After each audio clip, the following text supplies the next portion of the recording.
psychopathic, sadistic subgroup, a cancerous group of humans. It's a very small percentage of the population, but through history in every culture, from the ancient Druids to the Babylonians to the Aztecs, right through every other culture, you see this aberration form. Now, I'm kind of giving a little upfront history lesson here, but we told you over a year ago that Jerry Sandusky from our sources at Penn State was running a big foundation for at-risk little children, and that he was pimping them out to very powerful people.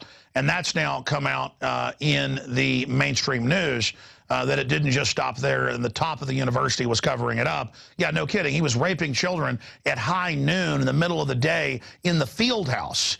Anybody who's played football knows a field house in high school or college is like an anthill.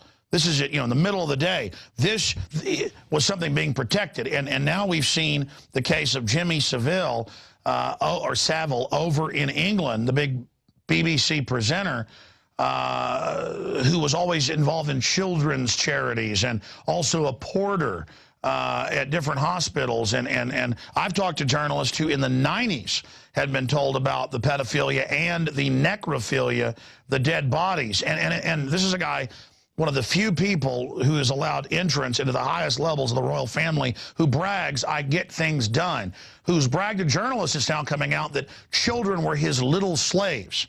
And, I mean, you look at photos of this guy, just type in his name, Jimmy Savile, into search engine.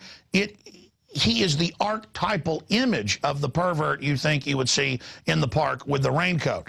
Now, this just broke today, and the reason we got Brian Garish on, reporter, researcher, retired naval officer, the reason we got him on is because for years, in their research of NGOs and other groups, they kept bringing this up, and the CPS taking people's children. And they don't want children actually being abused. We've noticed this here. That's why you find about children being eaten by cockroaches and rats and, weighing 15 pounds when they're 6 years old, and the CPS knew and wouldn't help them. You see that in the news. But if a child is blonde-haired, blue-eyed, or God forbid black-haired, green-eyed or something, they can get $500,000 for them. You can be playing in your backyard. They say that's criminal, and they take them away. So we've known about this.